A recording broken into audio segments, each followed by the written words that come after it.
Hello everyone, and welcome to another episode of the Daily Gwei Refuel, where I recap the latest news in the Ethereum ecosystem. I'm your host, Anthony Sassano, and today's the 31st of March 2021.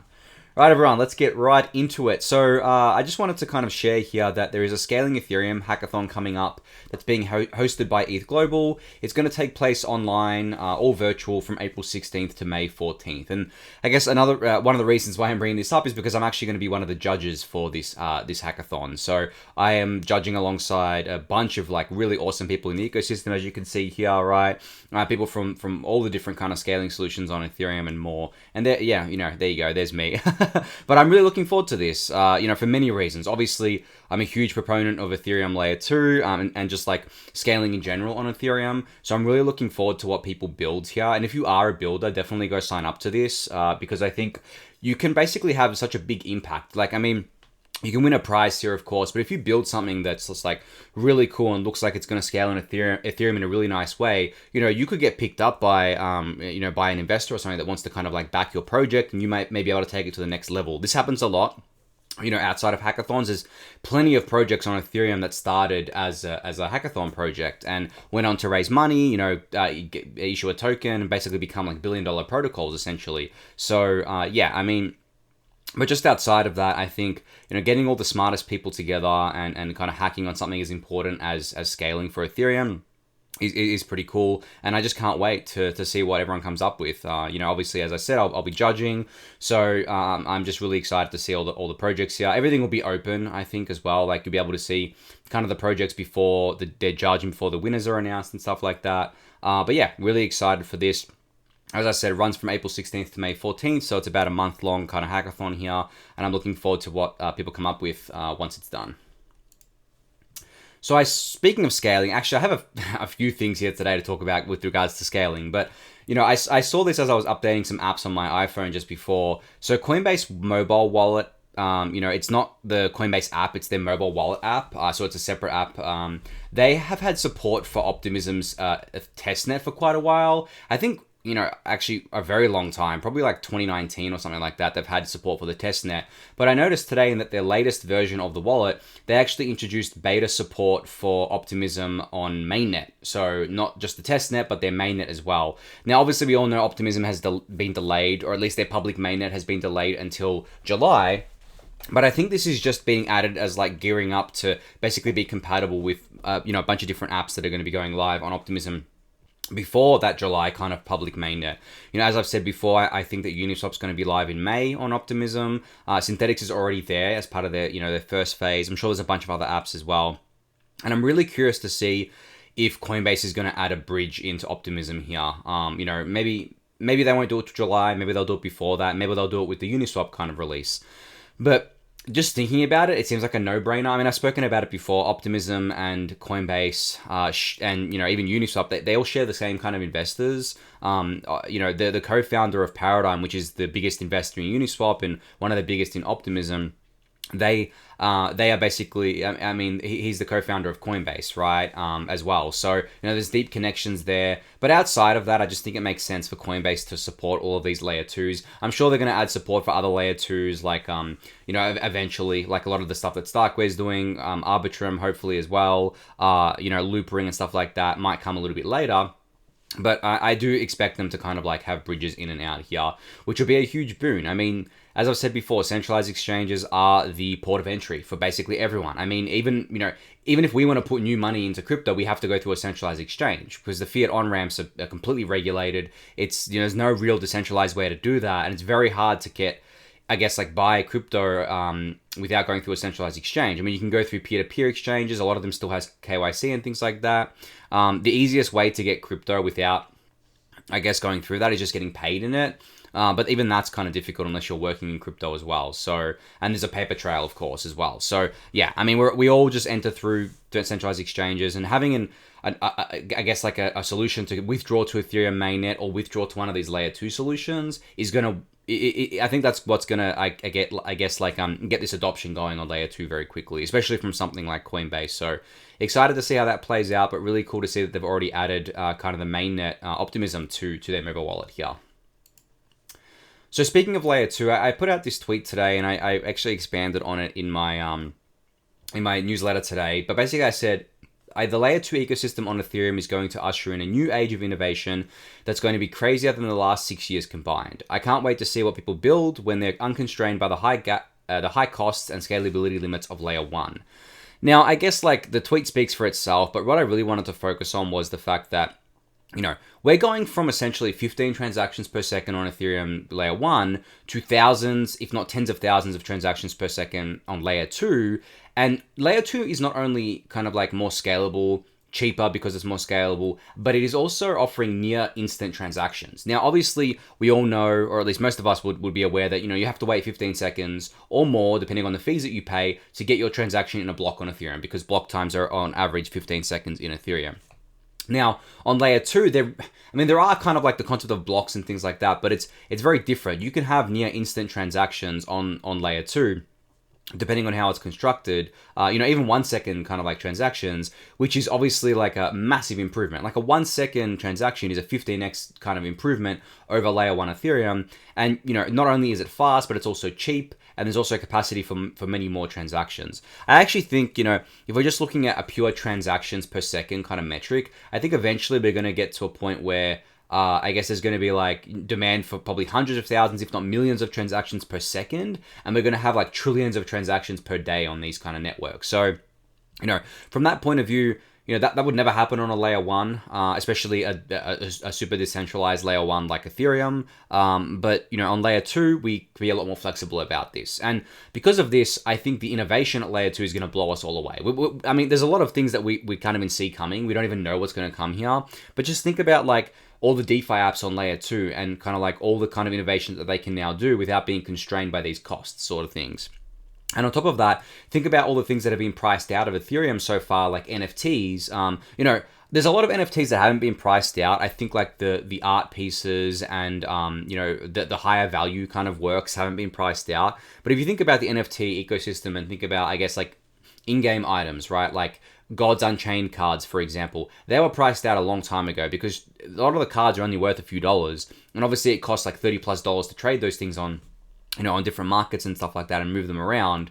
So from that point of view, it just didn't make economic sense. So they got priced out, but they're coming out with their Immutable X decentralized exchange solution soon. Immutable X is a DEX, but it's also kind of like a whole NFT platform. And that's not only going to have Gods Unchained on there, it's going to have a bunch of different NFT projects on there.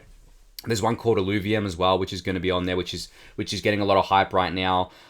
So from that point of view, NFTs are going to have like a renaissance, or at least like in-game kind of like collectibles and NFTs and stuff are going to have a renaissance on Ethereum, and that's just going to bring so much more innovation with it. And on top of that, I do think a lot of the existing NFT stuff will move to layer 2 as well. Eventually I do think the layer 1 fees are just going to become so high that the only parties that can afford to pay them are the layer 2 transactions, posting the roll-up transactions, and also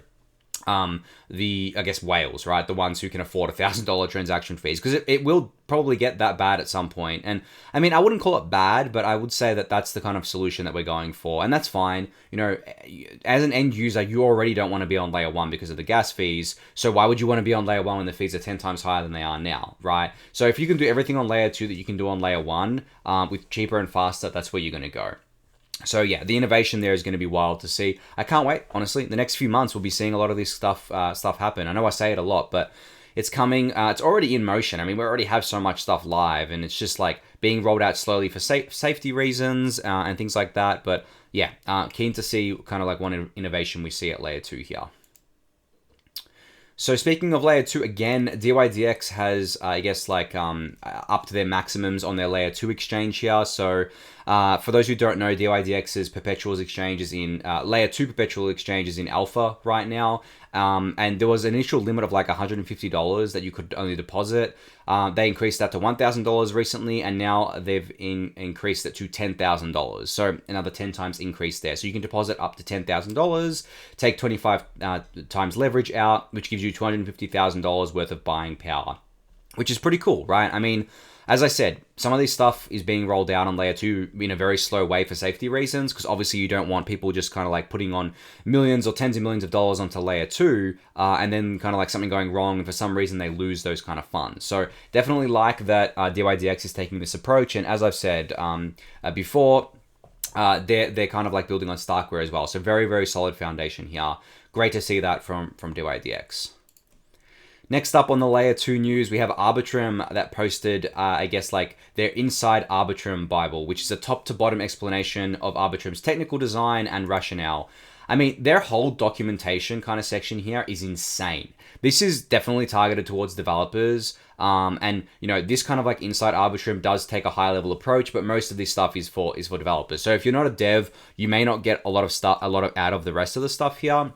But this kind of Inside Arbitrum post, I mean, I was reading through it, kind of like skipping over the stuff that kind of looked very technical, but just like reading through it all, I mean, it is so detailed. Like, look at this. Look how much I'm scrolling. I'm only halfway through the page. If I like go down like this is just insane, right? And I've spoken about Arbitrum a lot before. They're basically, I would consider them the Optimism's main competitor. They're using optimistic rollups for a generalized L2 solution. They should be going live on mainnet in April, right? On Ethereum mainnet in April. And which means they beat Optimism to the punch. They're fully EVM compatible. I'm pretty pumped for Arbitrum. Don't get me wrong. But like I just think that documentation is incredibly important as well. Obviously for developers to kind of know what they're kind of building and kind of get help if they need it from here. But as I said, this kind of Inside Arbitrum piece here is definitely, you know, at least somewhat high level. It's not like super technical. So if you want to understand how, I guess, like Arbitrum and optimistic rollups work in lots of detail, I think you definitely should go give this a read and check it out. So next up on the layer 2 news is Loopring, you know, our old favorite Loopring. They've done a couple of updates to their AMM pools. So it's now 30% cheaper to add and remove liquidity. At the time of writing, it is 10 DAI to add assets. This is by far the most accessible place on Ethereum for users to put capital to work in AMMs, not whales only. And LPs now earn 0.2% on volume here. So yeah, just a couple of small but pretty impactful updates here from Loopring on their layer 2. And you know, I mean, it's cool because like I know I say a lot that layer 2 is gonna like offer these kind of like instant or like near instant, like really cheap transactions. But we're not just going to stop there. We're going to keep improving this. We're going to get those costs down as much as we can and that scalability up as much as we can as well. And that's what Loopring's kind of doing with their own ZK rollup, which is really cool to see here. All right, that's it for layer 2. On to some Ethereum core protocol stuff. So protolambda is a researcher at the Ethereum Foundation, has been around for quite a while, does a lot of work on ETH2 specifically. So he announced today that the Rayonism Project is now live. This is a project with ETH1 and ETH2 clients to build an Ethereum merge testnet during the ETHGlobal Scaling Ethereum hackathon and prototype sharding on top of it. This is obviously the dream, right? Getting the merge done and doing sharding on top of it, getting the ETH1 and ETH2 merge done is obviously what we want to see. So really great to see that they've already spun up this project. They already have a website for it. They already have, specs for it here, which you can kind of like jump into if it loads up here. I mean, they're pretty far along. You know, if this is going to be their hackathon submission, then I definitely think that they're going to at least win or be one of the finalists here. But don't let that discourage you if you're thinking of building something. I think, you know, there's plenty of room, plenty of stuff to do here, but this is definitely one of the most critical and important things, right? I've spoken about it so many times. We need the merger done as soon as humanly possible. Like I'm honestly like very scared that we're gonna get hit with, I guess, like a lot of maybe not regulation, but a lot of talking points towards proof of work over the next few months that are going to affect Ethereum, because a lot of people are waking up to it now, and it doesn't matter what side of the fence you sit on of proof of work versus proof of stake and the energy use or whatever. I'm not here to debate that, but I do think regardless of kind of like that, there's going to be a lot of kind of scrutiny on proof of work coming, and I don't want Ethereum caught in the crosshairs there. I don't want Ethereum caught up in that at all. Obviously, a lot of it's just going to be targeted towards Bitcoin, but if Ethereum can just like, instead of, you know, basically being Bitcoin's little brother and just like copying a little bit of it from daddy government or whatever, I would love it if Ethereum was just like in another house, right, on proof of stake, and then doesn't even have to worry about it, sort of thing. So, and that's what the merger is. So, as I said before, timeline still looks like, you know, very optimistically end of year, more realistically, you know, Q1 next year. But I think, you know, pretty much everyone in the Ethereum kind of like ecosystem right now is in favor of it. The Ethereum core developers are already starting work on it, as you can see here, and have started work on it from a while ago now. So yeah, I would expect to see it rather soon, but I'm curious to see how this Rayonism project, pans out at the Scaling Ethereum hackathon. So StatefulWorks put out an update on their Beacon book. So for those of you who may not be aware of what this Beacon book is or don't remember, I think I've mentioned it once before. It came out a little while ago, but basically this is a book on ETH2, which kind of like goes through a bunch of different things, with ETH2. Basically, they collected and edited and formatted contributions from 46 ETH2 researchers and implementers, basically going through their experience, like why they were building ETH2, what their experience was like building ETH2, what they're going to be doing in the future and stuff like that. Now, there's details of how this book is going to be distributed in this kind of post here.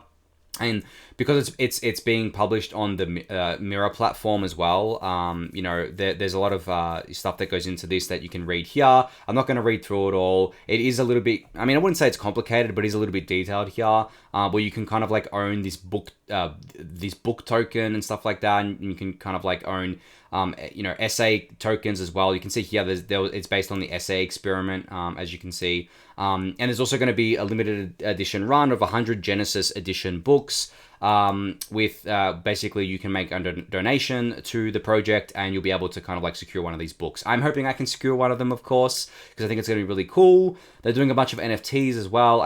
As I said, there's a lot of detail here that you should read through yourself, but I'm really pumped for this book. I'm really excited to see kind of like, I guess, like a first-hand account of what it was like to research and implement and develop ETH2 from the people who did it themselves. I followed along as mostly a third-party observer of a lot of what went on. I followed it really closely, but I wasn't in the trenches talking to the teams every day. I wasn't like going on retreats with them. I wasn't like part of the core teams. So being able to kind of get the inside story of how it all happened over the years is pretty kind of like exciting for me. So I don't know about you, but I'm really excited to kind of read the full thing here. So definitely go check this out if you haven't already. So I missed this a couple of days ago, but Andre posted this new kind of, tool that has been built. And I don't think the Yearn ecosystem built it. I think it's an outside community here, but it's called coordinape.com. And basically what it is, it's a social graph-based contributor rewards system. So contributors can allocate points to other contributors, which builds up a contribution graph. And then at the end of each epic, allocation points equals budget paid out. So essentially, I'm not going to connect my wallet here, but basically what it is it's a way for people to signal who is contributing the most to an organization or to a DAO on Ethereum. So, take the Yearn ecosystem, for example. As Andre says here, Yearn has a $20,000 monthly contributor budget, and it's basically using the wisdom of the crowd to allocate that to contributors based on how much work they've been doing. So, as you can see here in the screenshots, there's a bunch of core Yearn contributors. Obviously Banteg is probably the most well-known outside of Andre. Then you have like a bunch of others here like, Klim and Doggy and things like that.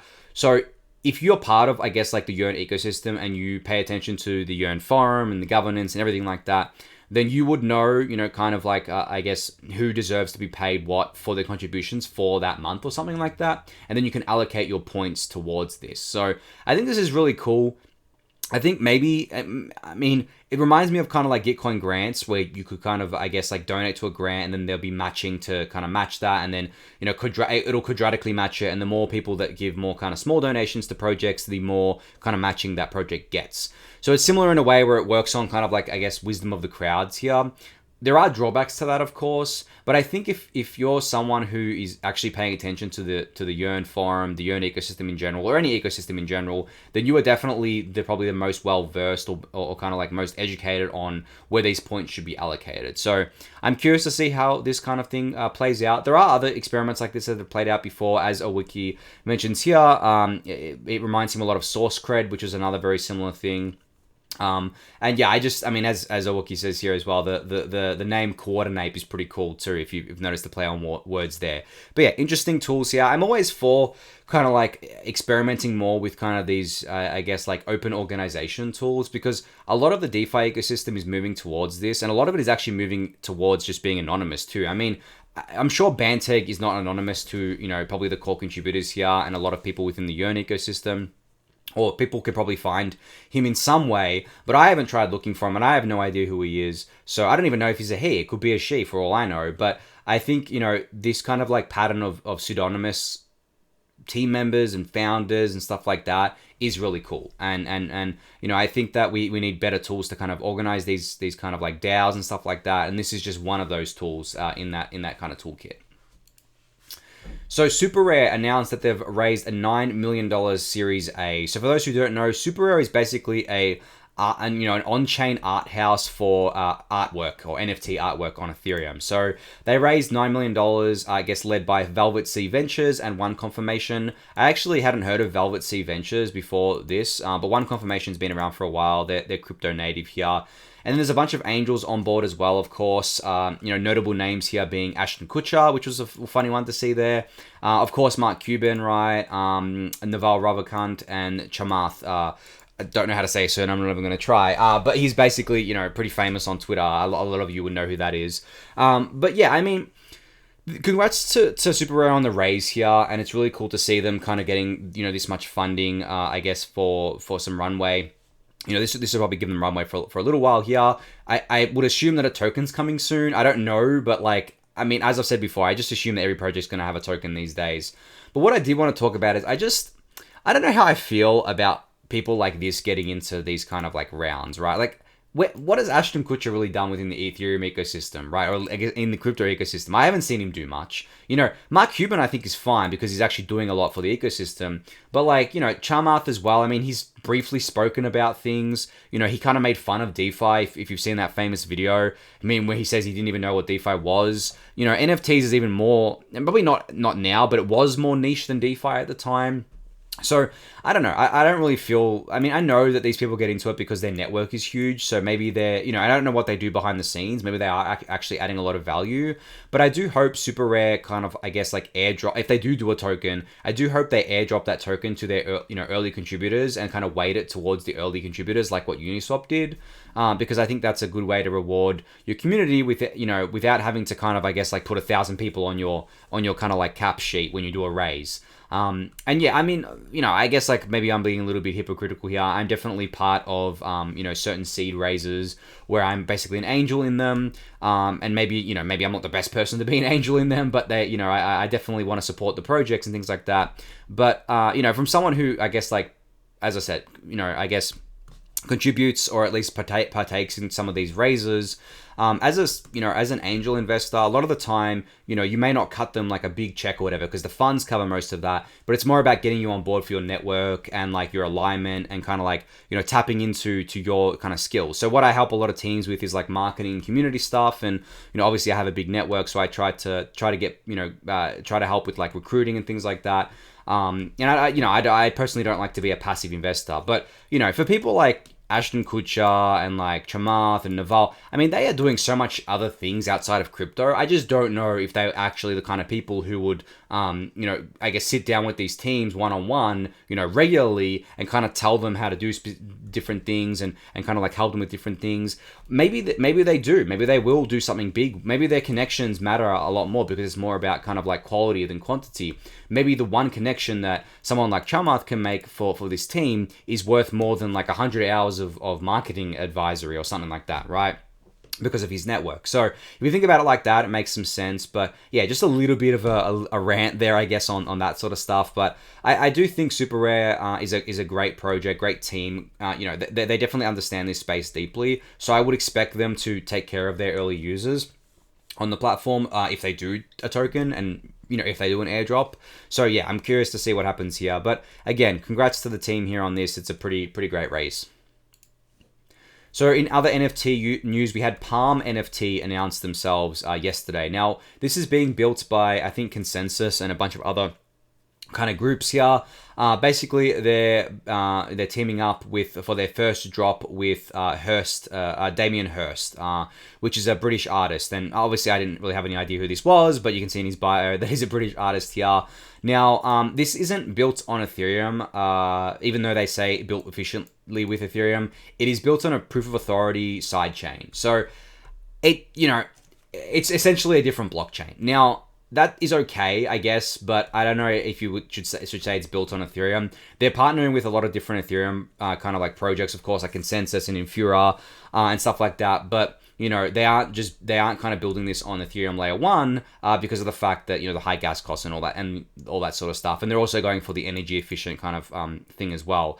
But I hope that they move to layer 2, right? The project looks cool, but I really don't like the fact that they're just on a side chain, because essentially that's just them on a different blockchain. And this is not me saying that, different blockchains shouldn't exist, but we don't need a million blockchains, right? We don't need another POA network. For those of you who don't know what POA is, it's basically proof of authority, which means there is a permission set of validators, like a very small set of permission validators. Maybe there's like 10 that validate the network. They're all known, they're all publicly kind of like verified, but you can't become a validator yourself. It's not a permissionless system. And because these people are known and verified, they can be compelled by, nation states and governments to do certain things, to censor transactions, to take down the network, whatever. So it is definitely not, decentralized. I wouldn't call it decentralized at all, to be honest. So from that point of view, I hope that Palm migrates to a layer 2 on Ethereum. As I was talking about before, Immutable X is the perfect solution here, I think, for them.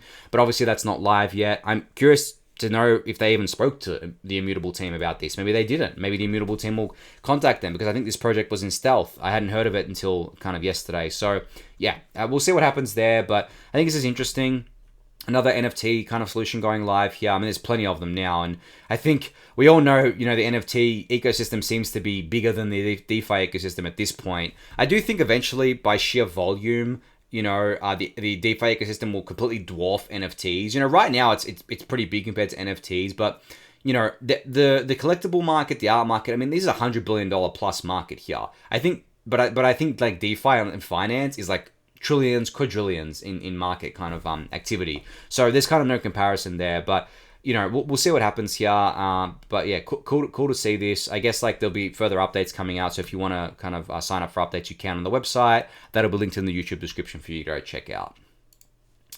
So Perpetual Protocol, a decentralized, decentralized perpetual exchange on xDai. So they're also on a sidechain here, but they're definitely kind of like, very Ethereum aligned, and I think they're looking into Ethereum layer 2 solutions here. But yeah, I thought I'd kind of bring them up because they're a really cool project. I've kind of like spoken to the team before, jumped on a call with them, kind of like saw what they were doing, and they really care about kind of growing this kind of ecosystem here, of like decentralized perpetual trading. dYdX is obviously a pretty big name, and then there's Perpetual Protocol, and then there's a couple of others that I'm forgetting the names of right now. But basically what they released was their perpetual staking. So you can stake your perp tokens that you've been kind of like holding, and earn some fees for doing so. Now, this is, a lot of projects already do this. Like SushiSwap has been doing this for a while. Arbe's been doing this for a while. SNX does this, right? Where you can just basically stake your governance tokens and earn fees. So now they're more than a governance token, right? They're a fee capture token too. I think initially, trading fees will not be shared with stakers, and 100% of fees will be going to the insurance fund. But I think over time they're going to be putting the fees towards stakers here, but there's also a rewards pool, so liquidity mining rewards for staking your perp as well, which is pretty cool. So yeah, if you have perp tokens, definitely go check this out and stake your tokens if you're not doing anything else with them.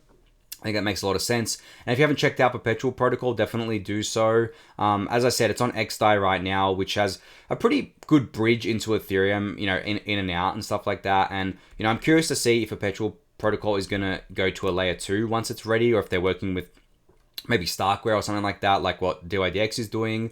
But yeah, definitely go check this out if you're a Perpetual, trader. So the last thing to talk about here was an interesting tweet from Hazu today when he said, "Let's make one thing clear. You defend against malicious protocol changes by having a culture of users validating the blockchain, not by having proof of work or proof of stake." In the second tweet, he says, "It's absolutely correct that most proof of stake chains today don't have this culture. Their users don't validate, but this is a cultural thing, not a tech thing." And then in his last tweet, he says, "Most other proof of work chains don't have this culture either, by the way, in case you weren't convinced before." Now, let's unpack this tweet a little bit here. So I want to unpack the second tweet where he says that most proof of stake chains today don't have this culture. Well, and I know Haas is aware of this, but this is referring to pretty much like every proof of stake chain except Ethereum. I think pretty much all of them are a form of distributed proof of stake, or DPoS, as I've spoken about before on the Refuel, where DPoS is basically just a cartel.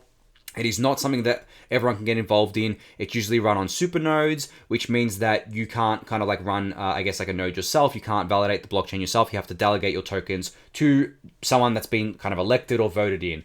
So to me, it's just not a decentralized system. So I guess I just want to clarify that point. But let's take Az's original tweet and apply it to proof of work Bitcoin and proof of stake Ethereum. Fundamentally, it doesn't matter if it's proof of work or proof of stake. It's for defending against malicious protocol changes. What matters is the social layer, which is sometimes referred to as layer 0. So you obviously have layer 0 being the social layer 1 being the protocol, and layer 2 being, you know, the scalability on top of that. So if you think about it, at the end of the day, all of this stuff is controlled by humans. If enough humans agreed to change the protocol rules would change. And this goes for every rule. This goes for the 21 million cap in Bitcoin. This goes for Bitcoin using proof of work. If enough users wanted them to switch to proof of stake, they would. This goes for basically every single protocol defined mechanism. It doesn't matter what you use. It doesn't matter like what fancy tech you use. It doesn't matter kind of what consensus mechanism you use. At the end of the day, it is all humans. And I think that's a point that needs to be stressed, you know, again and again and again, because there are so many people that think that, you know, I get confused that, oh, it's, you know, it's full nodes that kind of like validate the network and secure it against attack. I'm like, yes, okay, full nodes do play a part because you can validate the chain and you can know that it's playing by the rules and you can detect things.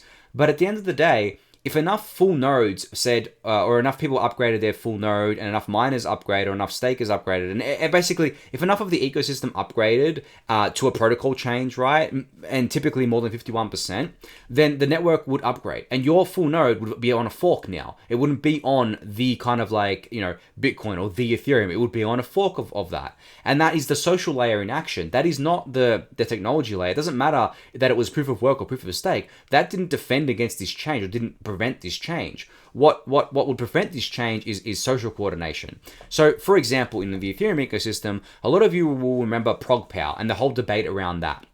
Now, if enough people in the ecosystem were to upgrade all of their kind of nodes and all of the infrastructure and miners were upgrading all of that sort of stuff to ProgPower, then we would fork to ProgPower, right? It doesn't matter kind of, I guess, like what the minority said. The majority wanted to fork, so we forked, right? So we changed it to ProgPower. But what happened is the social layer of Ethereum, and it kind of never got to that point. The social layer of Ethereum basically outright, you know, most people outright rejected ProgPower, and they never went in. And it was rejected for various reasons, but my point is that it was the social layer that kind of made it happen. Same with 1559, right? If most people didn't want it to go in, then it wouldn't have gone in. So if you think about like malicious protocol changes and kind of like resisting them, I mean, if I was to use an actual malicious change, or maybe not an actual malicious change, but something that I consider to be not a great change, you have the EIP 999. Now, a lot of you may not be aware of what this is. This was the EIP to basically unstuck the funds that are kind of stuck in the Parity multisig wallet. Now, way back in like, I think late 2017, the Parity multisig was kind of like, I guess, corrupted, where no one can withdraw the ETH from that multisig. And there's like a lot of ETH in there, over 300,000 ETH in there. Most of it belonged to Parity and like the Web3 Foundation, because it was from the Polkadot ICO. But yeah, on kind of that note there, that was rejected outright by the social layer, right? And I think you could consider that a malicious protocol change, even if the intent wasn't to be malicious, because that would basically say, okay, well, you know, this is like a slippery slope. If we rescue your funds, like if we rescue these funds in the Parity, well, then we have to rescue all the lost funds in Ethereum. And like, how do we kind of like arbitrate that? How do we say, okay, well, these were really lost funds, you know, and then it just breaks a lot of precedents and a lot of social contracts. So that's another kind of thing that didn't go in. So yeah, I mean, I'm going a little bit over time here, but I just did want to stress that when you see people saying, you know, Bitcoin is better because it's better than, you know, proof of stake systems because it's proof of work and it's more resistant to attack, that's just bullshit. At the end of the day, it is all social layer. It is all social contract. It is all humans and always will be. You know, maybe far into the distant future, there's like sentient AI that controls us or whatever, but like that's like sci-fi for now.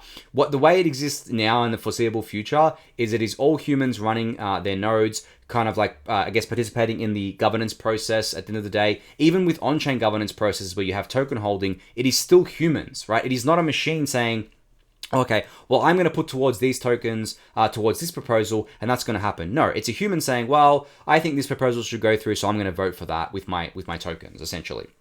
So yeah, at the end of the day, all humans, always remember that. Whenever you see people kind of arguing about this on Twitter, I would highly suggest ignoring them if they're saying that it's proof of work that actually, is better at resisting malicious protocol changes than proof of stake. I wouldn't even entertain those kind of people. But definitely, I mean, if you're not yet, follow Hasu. He's one of the best follows in the space, I think. Very good at kind of like thinking through these things that other people don't. Not afraid to rock the boat as well. So he puts out some controversial stuff sometimes. I guess that's pretty, I mean, I wouldn't say it's easier to do, but it's easier to do when you're pseudonymous and you don't really have an identity attached to yourself, which I do really like about the pseudonymous accounts on Twitter. They can just say things without kind of like fear of backlash or canceling and stuff like that. So yeah, definitely go give him a follow if you haven't yet. All right, that's it for today, everyone. Thank you again for listening and watching. Be sure to subscribe to the channel if you haven't yet. Give the video a thumbs up, subscribe to the newsletter, join the Discord channel, and I'll catch you all tomorrow. Thanks, everyone.